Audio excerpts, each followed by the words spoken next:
Welcome to Miss Mojo. And today we're counting down our picks for the top 10 hit songs that were almost never released. Be careful what you do. Don't go around breaking young girls' hearts. Don't break no. For this list, we'll be looking at beloved songs that, for whatever reason, almost didn't see the light of day.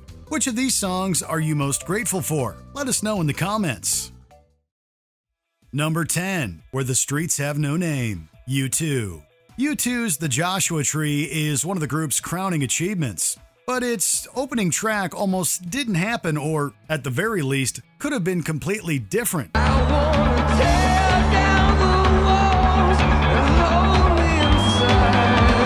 Guitarist The Edge came up with the arrangement, though the band struggled with its complexities. According to co-producer Brian Eno, recording this song took about half the recording time of the whole album.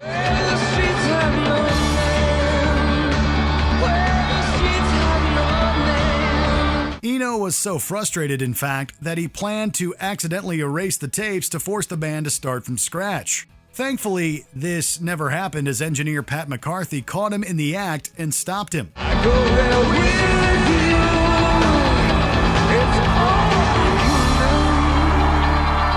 The single is now a staple for the group's live shows, and its music video earned them a Grammy.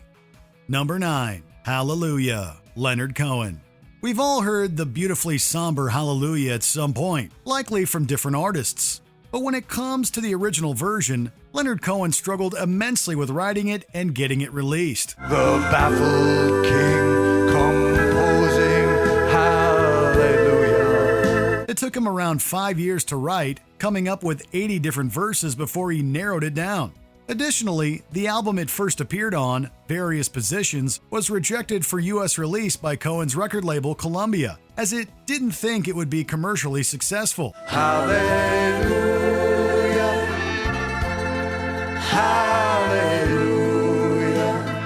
Cohen luckily partnered with the indie label Passport. Even still, the song wouldn't find success until much later when other artists began covering it. It's now an important piece of pop culture, having appeared in a variety of movies and TV shows. Hallelujah. Hallelujah. Number 8, Somebody That I Used to Know, Gautier, featuring Kimbra. Gautier's chronicle of a messy breakup still makes us scream its chorus whenever we hear it. The singer-songwriter initially hit a block while writing, thinking just the male's perspective wasn't as interesting. Told myself that you were right for me, but felt so lonely in your company. He knew he needed to include a female vocalist to complete the story, but after his original choice suddenly dropped out, he almost dropped the song from the album. He even tried using his girlfriend, but their happiness didn't fit with the song's tone. And I wouldn't catch you hung up on somebody that you used to know. You didn't have to cut me off. Thankfully, he connected with New Zealand singer Kimbra, and the two created one of the best pop songs of the 2010s. Despite Making Mirrors being Gautier's third album, this single introduced him to a much wider audience. Somebody that I used to know. Somebody I used to know. Number 7, Nothing Else Matters, Metallica. Metallica is, justifiably, a world-renowned heavy metal band, though one of their most famous tracks is significantly calmer than anything that came before.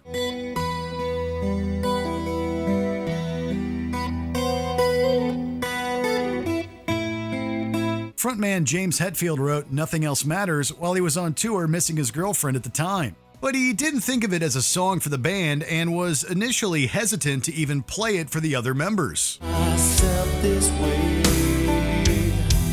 Life is ours, we live it our way. It was drummer Lars Ulrich that convinced Hetfield to consider the song for their next album. The group's self-titled fifth album would go on to become one of the band's biggest, bringing them a wave of mainstream success. Nothing Else Matters signaled the band's ability to evolve and is still among their most famous singles. And nothing else matters. Number 6, Kiss, Prince and the Revolution. Prince's now iconic Kiss almost wasn't a Prince song at all.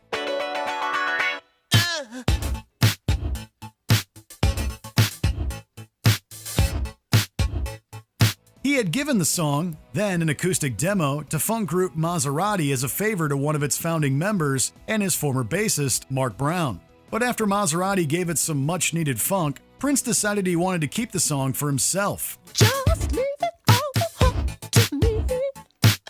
I'm gonna show you what it's all about. Prince could see something in the song that even the execs at Warner Brothers couldn't. The label was hesitant to include a more minimalist song and was definitely wary about making it a single. Don't have to be rich to be my girl. You don't have to be cool. Rule my world. But how can you argue against Prince? Well, you can't. Prince got his way and earned one of his many Grammys in the process. Number 5. I Can't Get No Satisfaction, The Rolling Stones. Together since 1962, the Rolling Stones have had more hits than most others. I Can't Get No Satisfaction was the first song to bring them international acclaim.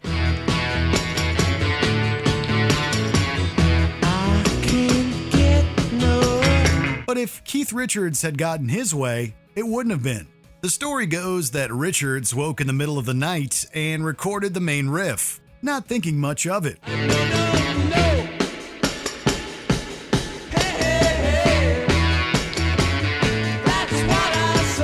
He never wanted the song to be a single and thought it sounded too similar to Martha and the Vandellas Dancing in the Street. And after recording it as a group, Mick Jagger agreed. But they were outvoted by the other members, their producer, and the sound engineer.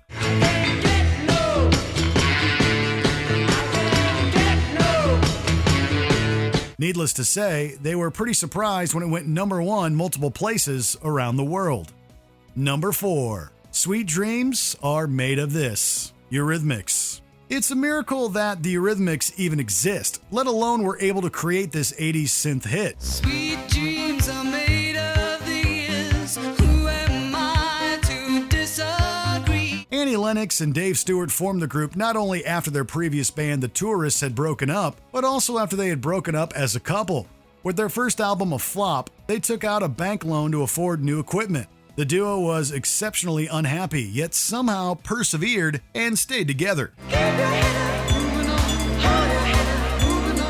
Keep your head up. Good thing they did. Stewart improvised the synth beat one night, prompting Lennox to come up with the now iconic lyrics. RCA didn't believe in the song, and it was the 4th and final single released for their sophomore album. Who am I to disagree? I travel the world and the 7 seas. But now it's by far their most famous track. Number 3. What's Going On? Marvin Gaye. Marvin Gaye's melodic anti-war anthem went through several ups and downs before it was released. Mother, mother, there's too many of you crying. It was written by Obie Benson and Al Cleveland after the former witnessed police violence against anti-war protesters at Berkeley in 1969. After Benson's group, the Four Tops, declined to record the track, it was given to Gaye. Inspired by events in his own life, Gaye made the song his own. But Motown founder Berry Gordy was highly against it. What's going on? What's going on? What's going on? Yeah, what's going on? He reportedly called it the worst thing he'd ever heard and refused to release it. Gaye stuck to his guns, however, and threatened to stop recording unless it was released. Punish me with brutality. Come on, talk to me. Its status and lyrics are, unfortunately for the world, timeless. Number 2. Billie Jean, Michael Jackson. There are a plethora of hits that helped Michael Jackson earn the title of King of Pop, and Billie Jean was one of them.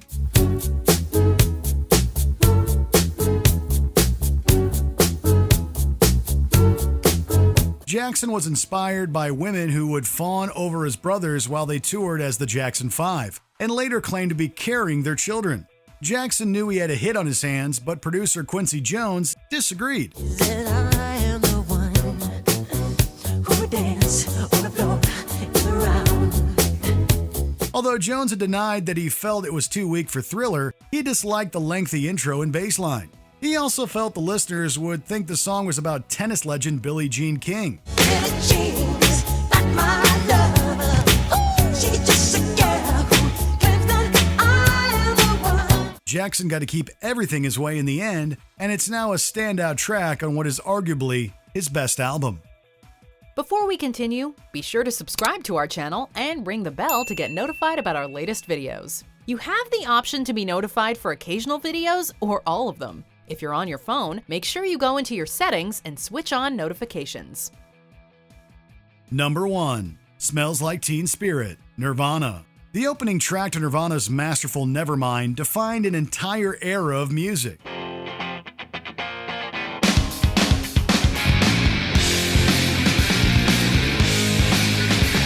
But the band members, including Kurt Cobain himself, were initially dismissive of it. Cobain admitted the signature riff came from him trying to rip off the Pixies, a band he greatly admired.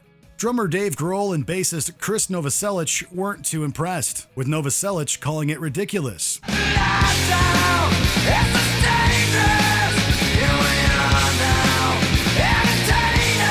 It could have ended right there, as Cobain had only begun writing the song a few weeks before recording the album. But he made them play it for 90 minutes, with all three members bringing something different to it.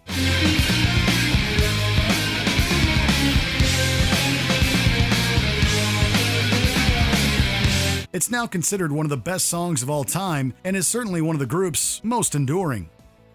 Do you agree with our picks? Check out this other recent clip from Ms. Mojo. And be sure to subscribe and ring the bell to be notified about our latest videos.